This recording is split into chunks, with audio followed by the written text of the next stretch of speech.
With a dead Jedi installed in your basement, you can cut your heating and cooling bills in half. Thanks, dead Jedi in my basement. Yeah,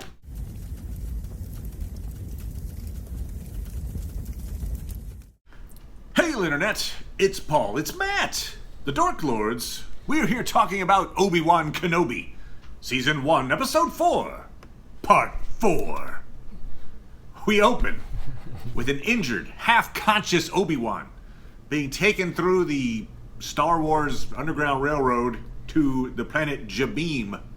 There, he gets the fixes everything back to tank treatment, but he emerges from the tank early, sensing that Leia has been kidnapped again. By the end of this episode, I feel like everyone in the Empire would know, hey, if you want Obi Wan Kenobi to show up, just take this kid. yeah. But we end with Obi-Wan, Leia, and Game of Thrones woman escaping the Inquisitor's tower. But Lola, Leia's little droid, has been implanted with a tracker. Just like when Obi-Wan rescues her from the Death Star years later. So, Paul, Yes, what did you think of Episode 4? I did like it. I liked it, and I think it's following sort of path of quality. But as I get used to that, it's sort of like, yeah, I do occasionally want more. But I mean, it is what it is. It's Star Wars, so we're not going to get especially nuanced dialogue or anything. And at this level, we shouldn't really be getting politics so much. And it's not like they handled it so well in the past. It's just that, there are other franchises, Game of Thrones, just to name one, that had politics that were as engaging as the everyday battles. So I wish it was like that. Right. Okay. But it's not, and I guess it's possible it could become that at some point, but this show is what it is. But I liked it, though. There were definitely nice moments, and I liked the characters. I enjoyed some of the action scenes. I really, I liked Obi-Wan trying to hold back the ocean with the Force while the Imperials are trying to come through the door. I liked the scene where it's all dark and Obi-Wan's coming to rescue Leia, and we see him light up the lightsaber. Yeah. Major credit to the second guy. It was guarding it. So, the first guy just gets hacked. It was like, whoa. And then, whoa. But, so this guy just saw his buddy get hacked down by a blue lightsaber. Yes. Meaning, there's probably an unseen Jedi in the room. Yes. And instead of running, he tries to, bluff his way out of, stay where you are. Yes, stay where you are, yes. So, I salute the stupidly brave stormtrooper. Well done, sir. Yeah. Held his post to guard the little 10-year-old kid. Anyway. Yeah, I was rewatching that scene when Tala overcomes her stormtrooper thing there. I got some thoughts on that. God, that guy's kind of slow. Well, you just disarmed the person that I'm... Yeah, the second one. First one, you could be like, oh, she's not going to cause any trouble. Oh, she did. But that guy should have been like, I will act as soon as I see something. And he was sort of like, that's strange. On that note, I think we now have a new benchmark for ineffectiveness of stormtrooper armor. Yeah. Right? So it's like, over the years, right, we've seen stormtrooper armor fail against lightsabers, of course. Heavy blasters, bowcasters, blaster pistols, conventional non-laser weapons. Yes. Then you get rocks thrown by teddy bears, sticks, and now we get the dreaded open hand slap. What? That's right. You can bitch slap these stormtroopers, and you'll suffer no consequences. Every time I think the armor can't get worse, it does. Yeah. And apparently it really impedes their aim, but what are you going to do? Right. The downside is you can't aim in it, but the upside is, what? There is no upside. No. It's apparently just some a designer that was just like, this is great. It's like, it looks effective? So cool. It's like somebody force checked the guy who questioned whether or not it was effective. They're just like, no, this just looks too good. Force choke that guy. Look, He's offering it at like a 50% discount. Let's just go with the guy. Yeah. We get so many. I mean, if I had no armor on and a teddy bear hit me with a rock, I mean, it'd sting. I'd be like, ow. But unless he's like the Randy Johnson of teddy bears, throwing like 100-mile-an-hour rocket at my head, it's gonna make me mad. Probably it's gonna make me angry. And the same with a slap, right? Like, well, if he hits you in the eye, it'd probably do more than that. So that's true. If it's a really good, very good, well aim, thrown. Yeah. I'm thinking the teddy bear arms probably throw that rocket like 25 miles an hour. I don't think they're whipping that in. Anyway, but okay, all right. Similarly, you've got Will Smith, right? Just slapped Chris Rock. That's true. Chris Rock's fine. It makes me think that this armor actually magnifies the damage. Oh, that's interesting. It's like anti-armor. Like if you hadn't worn it, you'd be fine. But you're wearing the armor, so you got this extra vibration from the open hand slap to your face. Anyway, but yeah. Now my question to you, Matt, is this. Yeah.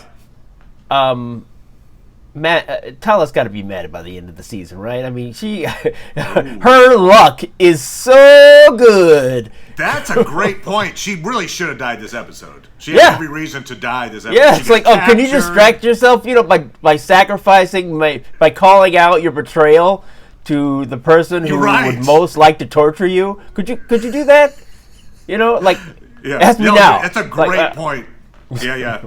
No, that's a great call. I concur. I give the Matt stamp of approval. Okay. Although I didn't think of it, I think you're absolutely right. Game of Thrones. Yeah, and I'm not going to force you. I will not even let you threaten to. Yeah, okay. Yeah. You don't put any candy on this. Don't I refuse to let you. I think she's certainly on borrowed time after this episode. So yeah, I mean she somehow stumbled through this episode. Like, oh God, you survived. Poor Flyer, he didn't make it. Yeah. Wade, I think is his name. Yeah, Wade. Yeah, poor Wade. Poor Wade. The more I see of Riva, the more I think she's probably not on a redemption arc. I didn't know. I was kind of thinking maybe that's the way they were going. Like, she used to be a youngling. She was forced to be an inquisitor. You don't think she could have a late sort of recognition, like, at the end, now, after all this.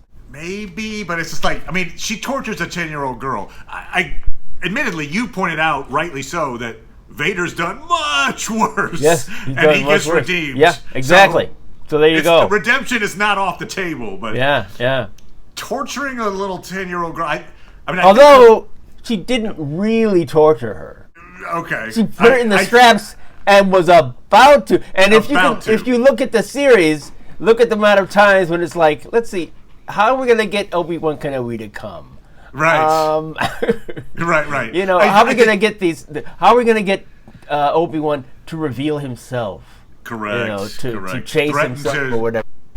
So threaten to kill a Skywalker. Yeah. And if we believe, and it seems like it's logical to believe, that she did plan for them to escape.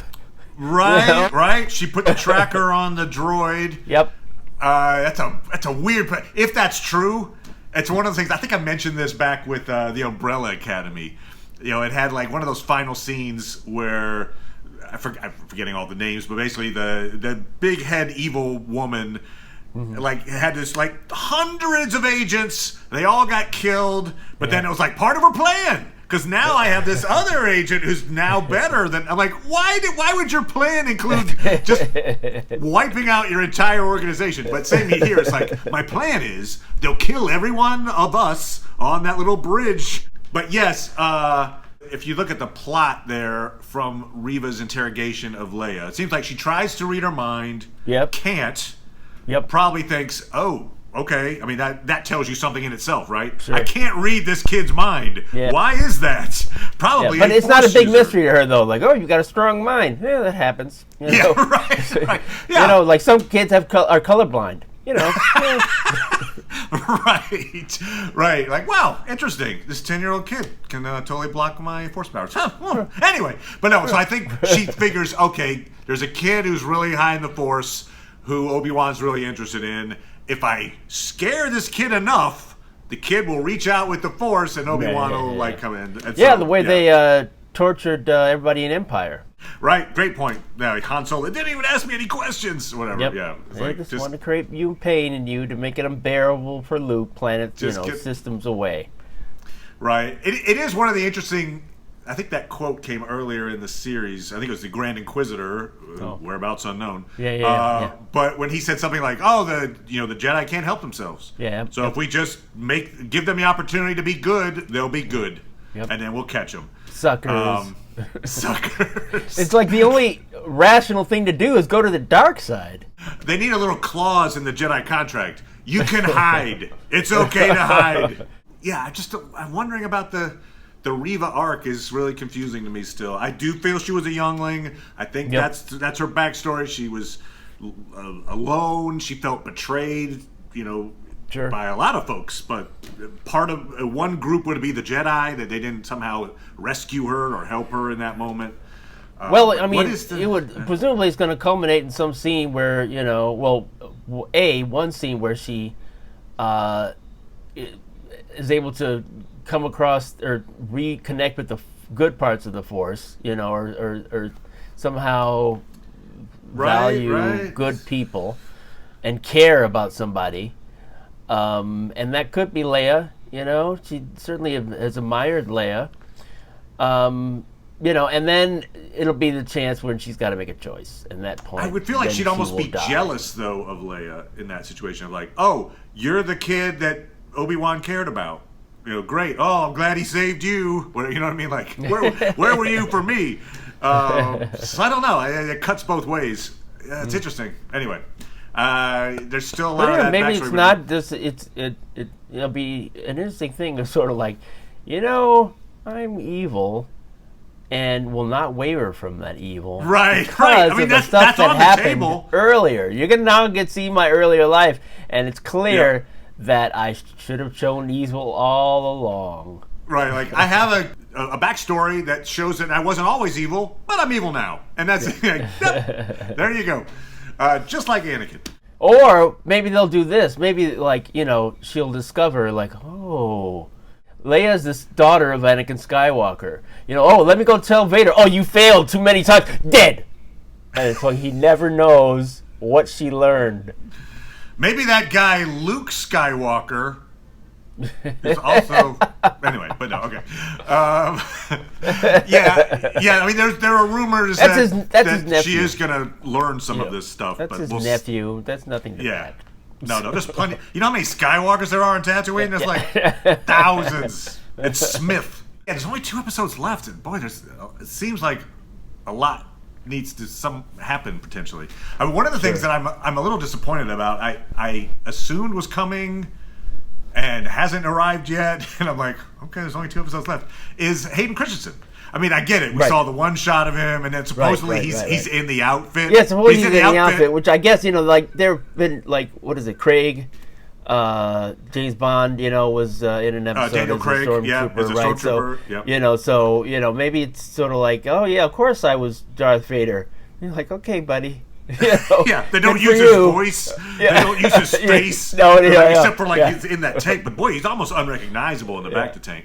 But surely they just didn't bring him in back just to be in the suit. I'm saying no. There's an Anakin somewhere in there. And so I had assumed they'd do it through flashbacks.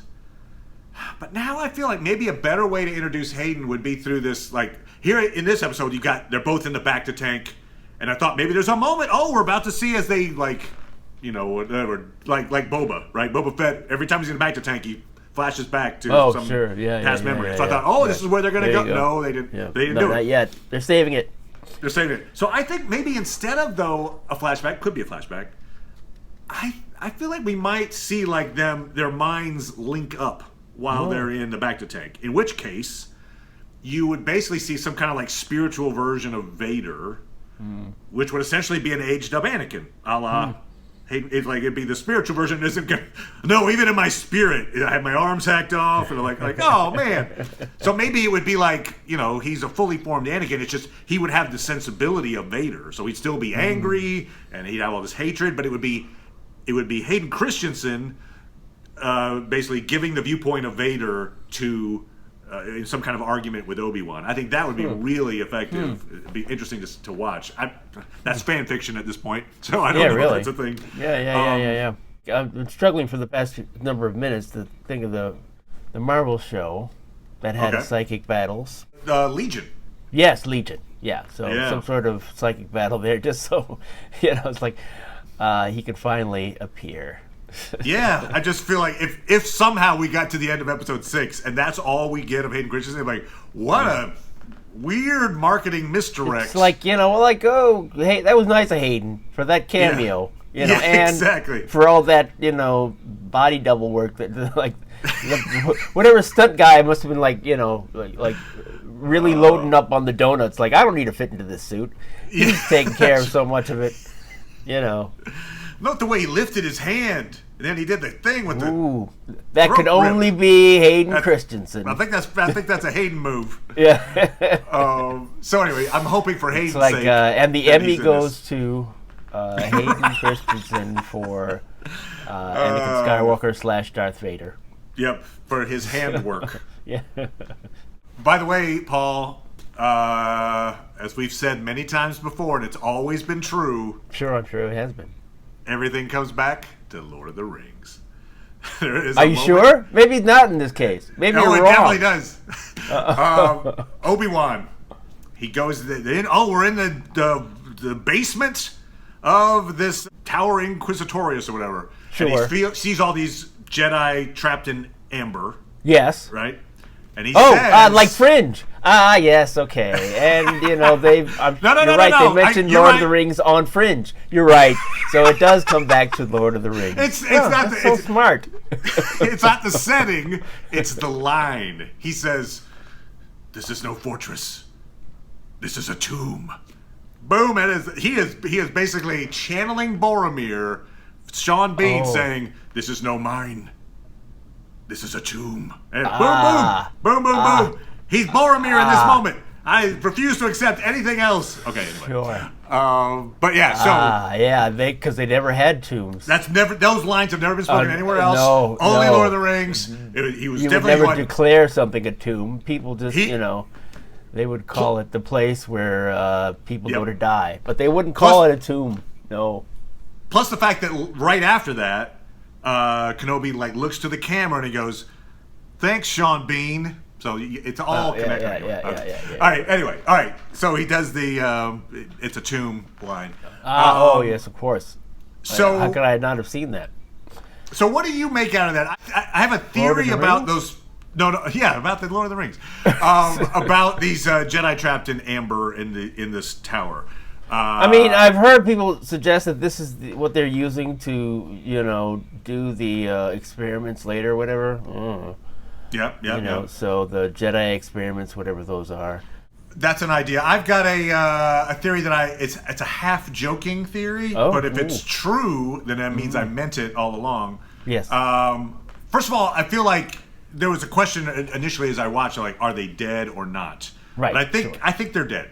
I feel like they're dead. I mean, first of all, he calls it a tomb, suggesting they're dead. Well, but he doesn't know. He doesn't know. Exactly. He knows what it appears like to him. I think if they were being kept alive, there would have been a line to that effect. It was like, "Oh my God, they're still alive," or something like that. In which, if he'd done that, then it actually would have necessitated him saving them. And since he doesn't save them, I feel like they're dead. And one of them is a youngling as well, he still has his helmet on, which suggests that he's been there for 10 years. Sure. There's just a lot of dead and tortured kids in Star Wars. Anyway, but it's interesting to me that I guess the kindest thing that I can imagine is that they were able to put people in amber on the spot. So boom, so this kid, let's kill him, boom. But the other thought is they killed him, kept his helmet on, and stuck him in that amber thing. It's just right. Like some kind of it's like a trophy case. Yep. It's like, wow.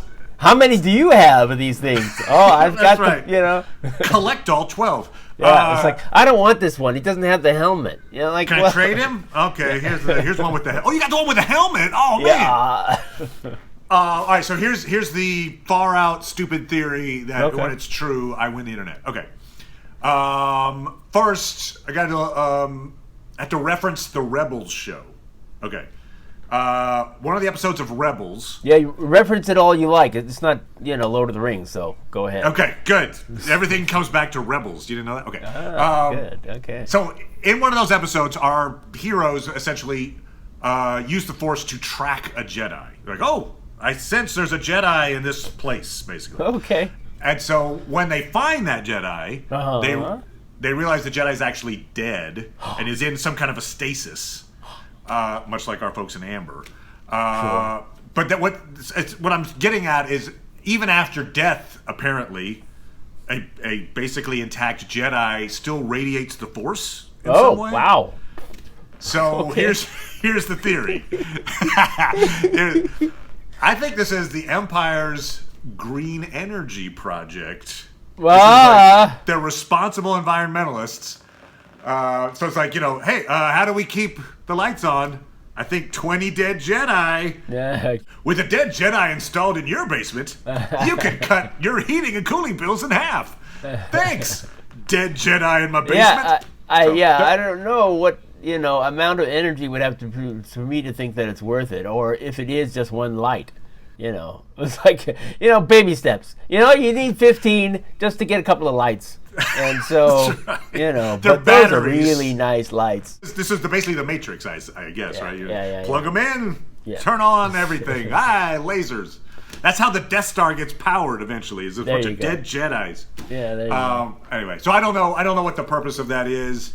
But I feel like I do want to say, cloning sounds or at a good least idea. be explicit about. It's not the first time in a story where somebody's come along to think someone is dead, and turns out that it's some other plan that makes them appear dead. Yep. So just because Ben walking through, they look dead to me. Apparently, there are some Easter eggs there, characters from the extended lore. Yes. I was not familiar with them, but anyway, yes, there are Easter eggs of Jedi. You know where they are now. They're in this tower. We kind of come to a place where they've escaped, but they're being tracked. So we're going to have Riva and company following. Probably Darth Vader seems motivated to keep following Obi-Wan. We didn't really get what I was hoping was some little callback to like why he didn't just catch Obi-Wan at the end of the previous episode, but maybe my running theory is still that he wanted to lure out people that would help Obi-Wan, and so he's doing that. And if he goes to Jabim and just kills everyone there, then mission accomplished. But that seems to be where we're headed. Jabim, bad guys show up and wreck shop. Kills Ice Cube Jr. Ice Cube Jr. Roken. Who he had, that was a weird moment, I will say. You were talking about the dialogue is a little, like. Oh yeah. He had an oddly quick change of heart. Yeah. It was almost like he changed heart mid sentence. Yeah. Look, there is no way I'm helping you. You don't know what they can do, those guys. Yes, I do. So I will help you. That's right. The Inquisitors took my wife, so I'm gonna help you. Wait. Oh, great. Well, thanks then, Roken. I thought we'd started the sentence with "you weren't helping me," but okay, great. Hey. Maybe that's convinced. His thing. Sort of like Marty McFly in Back to the Future. Like, oh yeah, you're not gonna do it? Well, you don't know what the Force. Oh yeah? Well, I will do it. Call me chicken. So yeah, Roken might be in trouble too, frankly. But I think you're right. I think better odds on not surviving season 1 would be Game of Thrones woman. So we'll see. Yes. Tala. Yes. Tala. Is her name. Yeah. Anyway, so yeah, I enjoyed the episode. So hey, on that level, I enjoyed watching Obi-Wan and his lightsaber, and some of those fight scenes were pretty cool. I still, I like his relationship with Leia. I think that works. Yeah. So, on that front, it's good. It's not perfect. I don't know. This show isn't quite. Yeah, I know. Like, I feel like it could be more, like you said. There could be more, you feel like, but you're like, okay, I guess we'll take this at the value that it's given to us. But Yeah. So, anyway, I'm hoping that next episode we get either a conversation between Obi-Wan and Qui-Gon, Force Ghost, or a conversation with Hayden Christensen's Anakin. Let's do this! Come on, I want to see it. Anyway, so that's my hope for episode 5. My new hope.